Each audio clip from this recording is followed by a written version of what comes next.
Hello everybody and welcome back to Operation Dark Horizon. I'm your host, Sky Marshall, bringing you updates for turn 17. And we are well into 1944. And as you can see, the game is still a good, tight three-way race. We'll probably start here in the Pacific and then work our way westward and just go over some minor details that have happened. One major thing, though, Sydney has fallen. It has fallen back to the Allies, and the Japanese have been driven out. The Americans currently occupy New South Wales and Sydney with a sizable landing force with very little to oppose it in the rest of Australia. So before the end of the game, it is possible to see the rest of Australia being liberated by the Americans. And the USS Kentucky, on her maiden day voyage with the Pittsburgh and her support vessels, came down and they did land bombardments with the Naval 12th Fleet on Sydney and were successful, a large part of it due to their gunnery. I think a lot of their gunnery got some major hits out there, which was definitely decisive up against Sydney's powerful coastal guns.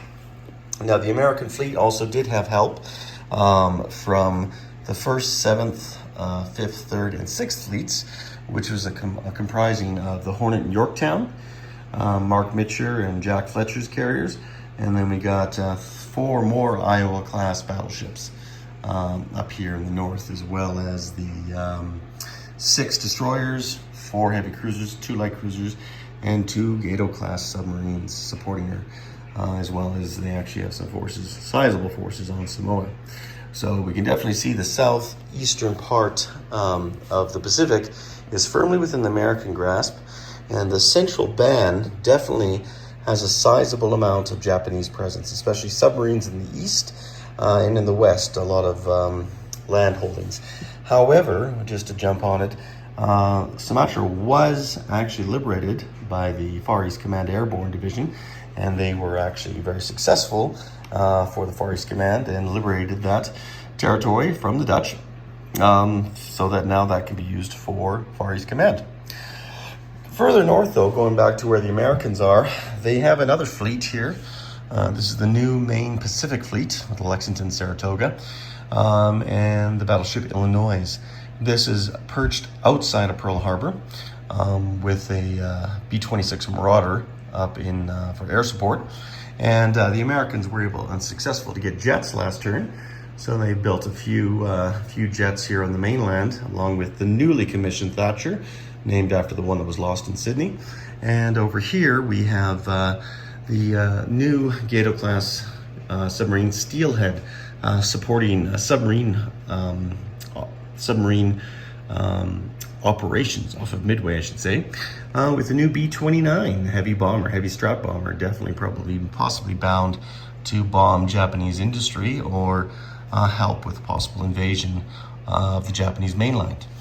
In China, the Japanese did make a retreat out of Kwangtung, and this KMT did aggressively act on that. And in the north, the CCP took Shantung from the Japanese. You can see the Japanese are going to defend their victory point here in this area with all their might, and that's definitely understandable. And obviously down here, Asia for the Asians, Southeast Asia is being dominated by a sizable Japanese occupation force. No real surface vessels, but then again, there are no real threats since they do have domination of the Indian Ocean with their submarine fleet there, as well as the submarine fleet in the Pacific. Up north, we have one Japanese submarine, the I-29, definitely probably keeping check on the Vladivostok part with the Angostura, the transport fleet that's in port there, as well as the Takanami is patrolling the Sea of Japan.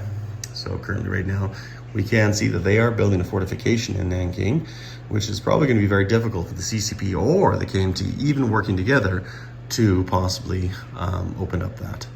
The Japanese did seem to let go of Korea and Manchuria as Russian forces piled in from the north there, from Western Manchuria, and behind that, a new buildup of a new mechanized division, as well as coming into North Manchuria, as well as the jet, our MiG-9s have flown down into Primorsky Krai. This basically sums up the bulk of Eastern activity, and right now Burma and Bengal are being traded back and forth between the Far East Command as well as the Japanese. They did Lend-Lease a fighter, which I still have yet to put on here in Calcutta, but that is the bulk of their forces. So we'll see what the Japanese have planned for their defense and what the Far East Command wishes to do to commit into that area. Now, one thing the Far East Command does have to be careful with is that Russia, who are at peace right now with the English, is currently being threatened and challenged here in the Middle Eastern. And you can see the Africa Corps with the 21st Panzer Division, along with two self-propelled artilleries, are currently in southern Iraq, supported by their Italian comrades. And behind them, Italian armored divisions, as well as more Deutsche Afrika Korps units, are occupying Transjordan. They have cut off and split our colonies in Saudi Arabia, Qatar, and Kuwait. Currently, right now, they are cut off, and these forces are left on their own. In the north, we have started to build a force to repel these Axis forces, but obviously in the north, in parts of Iraq and Syria, there's not much to stop them if they do decide to go. The Italians did decide to land and take Cyprus last turn, which makes sense, and occupy that as part of their victory point as well.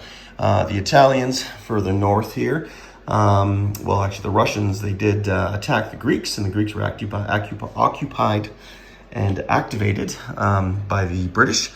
And they lost their cruiser in this battle over here in the Western Italian. And the Littorio took a licking, I should say.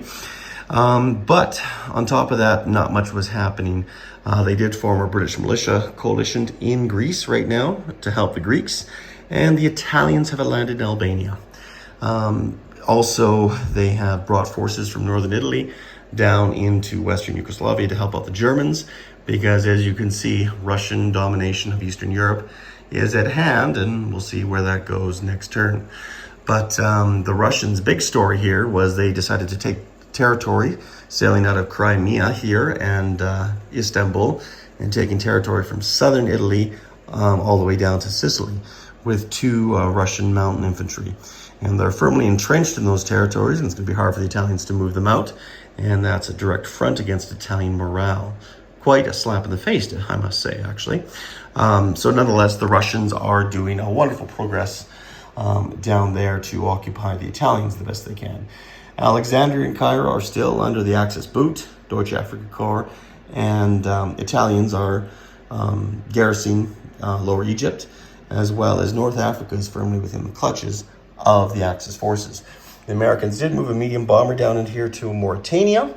But the big highlight down here in Africa was the Franco Martelli landed 2 Marine divisions in Cape Town and seized it, along with the help of the Regia Aeronautica, flying out of Italian Somaliland. We're able to occupy Cape Town. We're able to take South Africa proper, as well as the Belgian Congo from the Free French and the British defending there. So the new Italian Empire is not yet connected, but it is starting to develop a large contingent here in South Africa, as well as North Africa. And all what lies in between them is a bunch of Free French resistance. And we'll see if they can hold out and hold on to Abyssinia, which is a victory point, even Sudan for the British. So we'll have to wait and see. We'll have to wait and see what happens. But the Italians definitely do have a supremacy in this area, and not much to challenge them, especially the fall of Cape Town. So let's see. Maybe the Americans might have something up their sleeve, but I doubt it.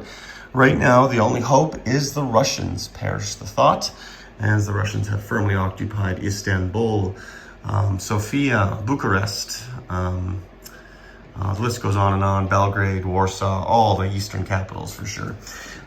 Here we have seen the Americans help out and fortify a little bit more Gibraltar, and obviously the Italian fleet is perched off the eastern coast here, as well as a sizable German submarine force doing an immense amount of raiding in the Mediterranean.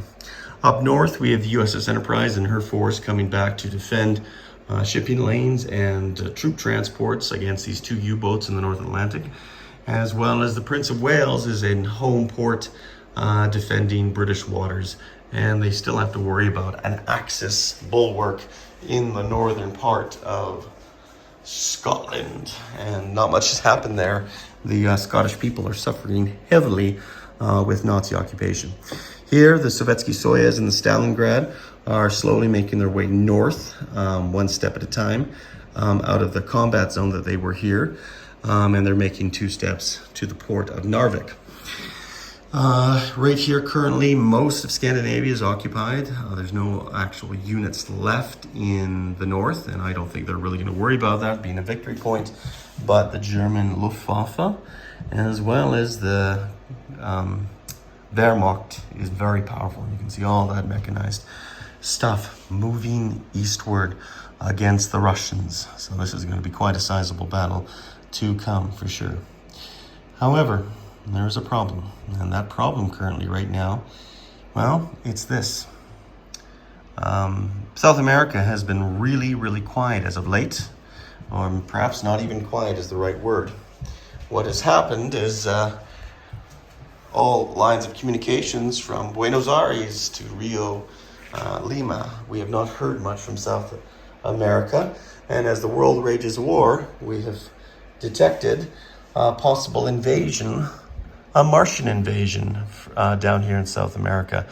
Now, this is neither confirmed or denied, but we're just getting reports right now that it looks like there's 3 Martian divisions attacking Buenos Aires and 3 attacking Rio de Janeiro.